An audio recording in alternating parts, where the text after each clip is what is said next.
Hey, how's it going, everybody? Welcome back to another radio control journey. This will be build video part 2 over the WPL C-44KM. We do have a lot to discuss, so let's dive right in. Alright, let's start off with the rear axle, get it out of the way.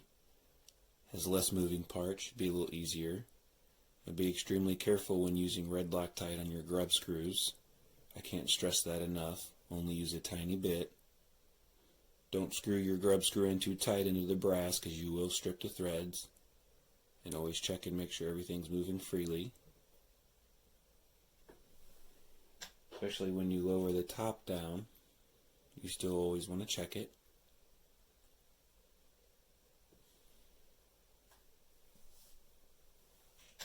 Now I did already pre-assemble the drive shaft onto the gear. Make sure your gears favor in this side. And always check. If you have too much grinding at this point, you need to back your grub screw out and put your gear this way just a little bit. That sounds fine to me. It's not too chattery. Go ahead and install the back plate. Now I do have the top of this axle marked with black, so I know that this side's up. Because if I was to install it this side up, my tires would be going opposite of each other. So kind of always want to do that ahead as a little side note. Mark the top of your axle. Always check everything, make sure it's spinning freely. Even after you button everything up together so you know your screws aren't too tight. Then you take the supplied number 5 screws to run your pumpkin in the back.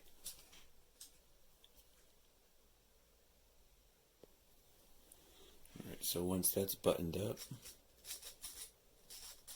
always spin it after you tighten everything down. Now that we know this is the top of the axle, this is pre-assembled. That sits down.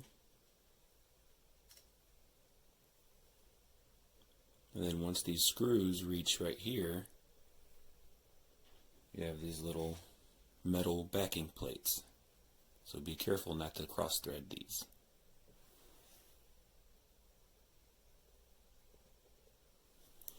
Alright, so once your link mount is ready and all tidied up,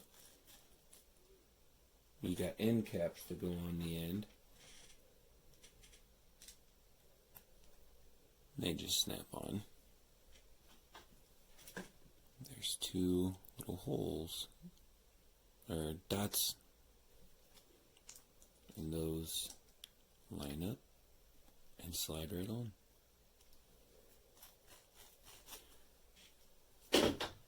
So the main difference with the front is obviously you got to steer, so it's going to have these pivot points with 2 bigger size bearings and a couple extra grub screws. Grub screw there, I guess the same amount of grub screws. And that laid out looks just like this. And my axle came pre-assembled, just like this. So I'll take these screws out and get ready to assemble, get the bearings ready. Okay, now that that's unbolted, separate your axle. Go ahead and grab your bar. You want to start sliding your small bearings on one side. Slide your gear on, and then your other 2 bearings before you set it down in the axle.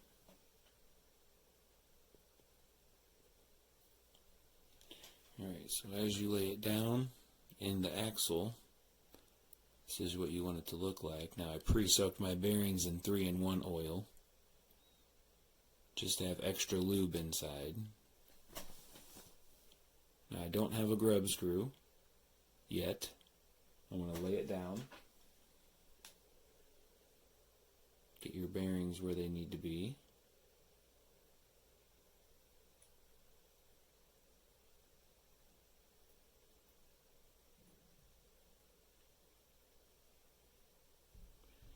And that way you can see exactly where your gear needs to be on that flat spot. And when you use the supplied red Loctite, use a tiny bit. I mean, a tiny dab will do you, or else it'll be stuck on there forever.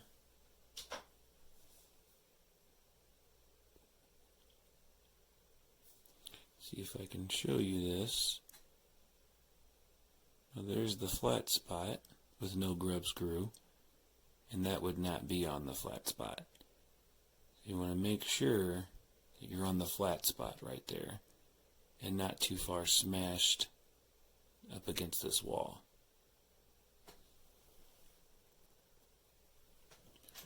Okay, once you have that snug, you go ahead and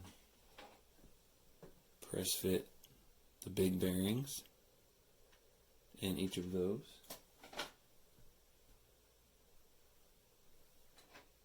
And if they don't fit, lube the bearing up.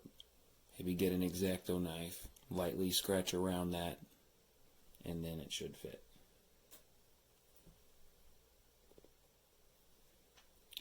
Once they're both pushed in, like that, should be flush. And then in your bag of gears, there's going to be these little brass pieces.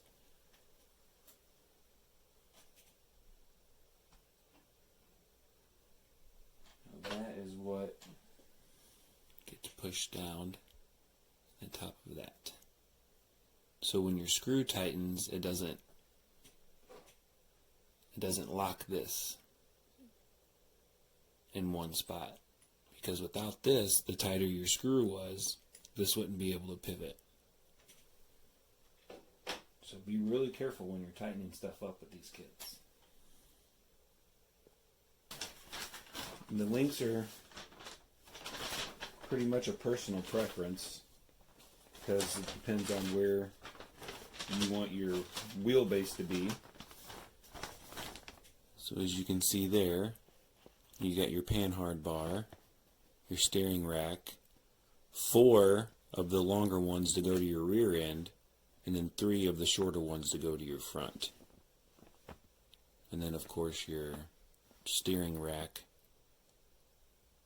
and then your steering linkage. Now I've noticed the screws don't have much bite going into there. They can be a little bit longer.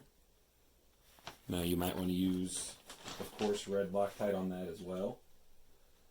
Once everything's said and done with the drive shafts pre-mounted, this is what your links are going to look like. There's a metal ball that goes in that top one. And this is the panhard bar. And there's your 4 long links. And sit them next to each other and make sure they're all the same size when you're building them. And so now all we have to do is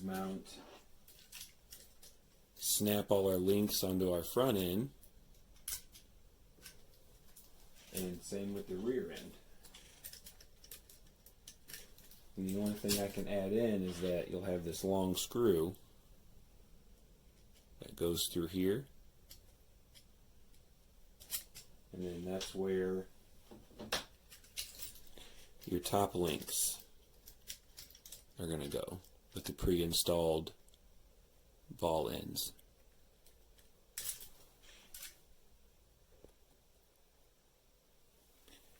So I hook the drive shaft up first and then install my lower links. Just click them on. Then you fold your shocks and click those on. And now you're ready to install your upper links in the top. So with the rear axle slightly mounted, you want to go ahead and slide that link up. Sometimes what you think can be the easiest part often gives you a little bit of a struggle. And then you just push, and now the M3 locking nut's going to go on that side.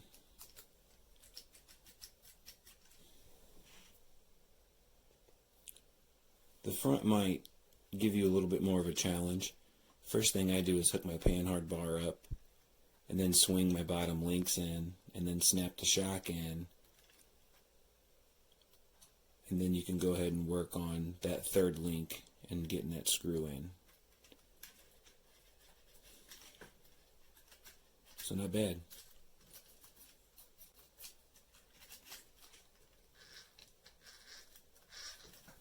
We're going to throw the tires on and see what the body looks like sitting on it. Alright, of course I painted the rims. I wanted to show everybody my tire cutting pattern. I will be cutting these three, then those two, those three, then those two. So these will be the last time you see these tires in stock form, because I'm going to go through and trim them. And the belly on the 2-speed isn't that bad. You'll have to pick a little bit of a different line if you're used to driving with the C-34 and having all of this flat, but not that bad with the added gear and more power. So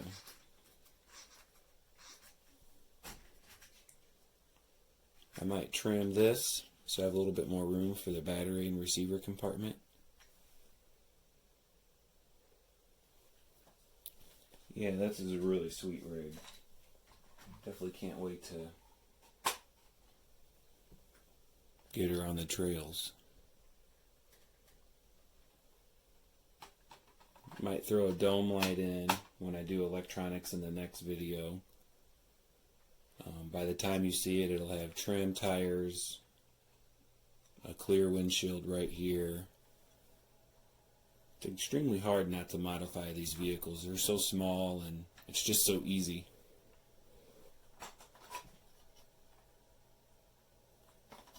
I really like the spare tire as well.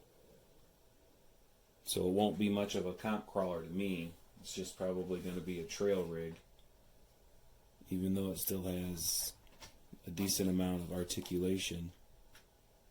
It doesn't seem to be too top heavy. I might run it with the wheel weights. I want to see how fast the 2-speed is. I want to see what type of wheel speed we're looking at. But like I said, I'm not going to do any type of crazy crawling with it, so I probably won't need the wheel weights. I might use those for the B36 or something like that. Well, thank you very much. The electronics are coming the next video. I want to say thanks to the new subscribers. 2,000 subscriber giveaway is coming extremely soon. I can't wait to get this on the rocks and get this going down the trail. That will be coming soon. So thank you very much for watching. There will be links in the description on everything I use for this RC car and much more to come.